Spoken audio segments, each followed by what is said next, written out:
पाकिस्तान की माली हालात पिछले कुछ सालों में बहुत खराब हो गई है। रुपया 2018 से अब तक 60% से ज्यादा गिर चुका है और फॉरेक्स रिजर्व अक्सर मुश्किलों में रहते हैं। ऐसे में जो डिफेंस डील्स डॉलर या यूरो में हुए थे वे अब पाकिस्तान के लिए कई गुना ज्यादा महंगे हो गए हैं। इंतखाबात, कर्ज और तरक्की के खर्च के कारण पाकिस्तान के पास सेनाओं के नए सौदों में पेमेंट्स करने के लिए अब पैसा ही नहीं बच पा रहा है।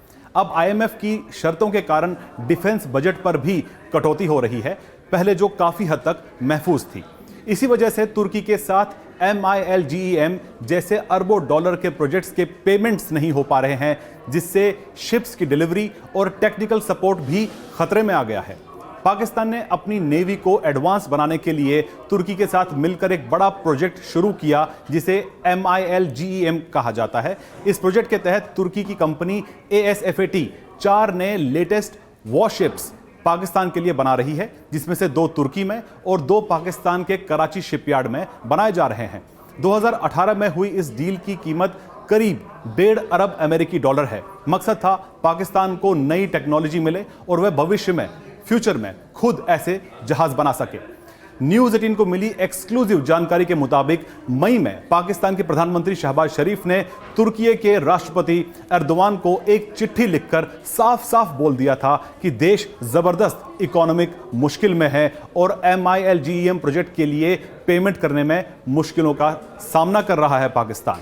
उन्होंने तुर्की से दरख्वास्त की थी कि बकाया राशि को 2-3 साल के लिए आगे बढ़ाया जाए, वो भी बिना किसी जुर्माने या डिलीवरी में देरी के। सरकारी बयानों में इस प्रोजेक्ट्स को भाईचारा और साझा टेक्नोलॉजिकल तरक्की कहा गया, लेकिन असल में यह भाईचारा सिर्फ बयानों तक ही रहा। असलियत में साझेदारी में पाकिस्तान कहीं पीछे छूट गया। जहां तुर्की ने असली डिजाइन और सिस्टम इंटीग्रेशन कंट्रोल किया, वहीं पाकिस्तान के Karachi shipyard and engineering works यानी KSEW को बस असेंबली का माध्यम बनाया गया। कई अहम electronic system, command and control, advance sensor वगैरह तो या तुर्की या पश्चिमी मूल के हैं और पाकिस्तान को उनकी पूरी तकनीक या कोड डेवलपमेंट का सीधा अधिकार नहीं मिला।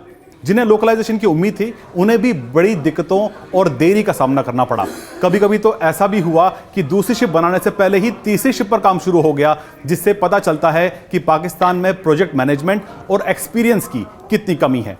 एक शिप बनाने में कई महीनों की देरी होती रही, जो करीब 72 महीनों तक चली जाती रही। ऑपरेशन सिंदूर के दौरान भी इन कमजोरियों की असलियत सबके सामने आई। पाकिस्तान ने भरोसा तुर्की के बनाए ड्रोन्स और कम्युनिकेशन सिस्टम पर किया, लेकिन इन ड्रोन्स के कैमरा की क्वालिटी खराब थी और रेंज कम थी और इलेक्ट्रॉनिक वॉरफेयर यानी जामिंग के सामने वो पूरी तरह से नाकाम रहे। भारत के AI ड्रिवन डिकॉय और जामिंग टैक्टिक्स के आगे पाकिस्तानी जहाज तालमेल खो बैठे, क्योंकि तुर्की के कम्युनिकेशन सिस्टम भी हैक और जाम किए जा सके।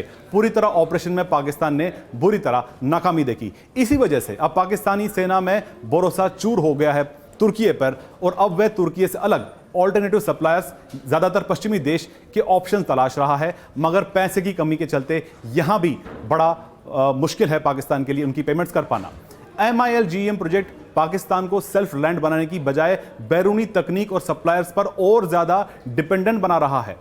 ऑफिशियल कार्यक्रमों में जिन शिप्स को नया एडवांस नेवल ताकत बताया जा रहा था, वे असलियत में पाकिस्तान की आर्थिक स्थिति पर और ज्यादा बोझ डाल रही थी। क्योंकि पाकिस्तान पर कर्ज बढ़ता जा रहा है और नई खरीद पर पैसा नहीं है, इसलिए इसकी नेवल एस्पिरेशंस अब लगातार मुश्किलों में है, जिससे उनका सिक्योरिटी और इमेज दोनों कमजोर हो रहे हैं।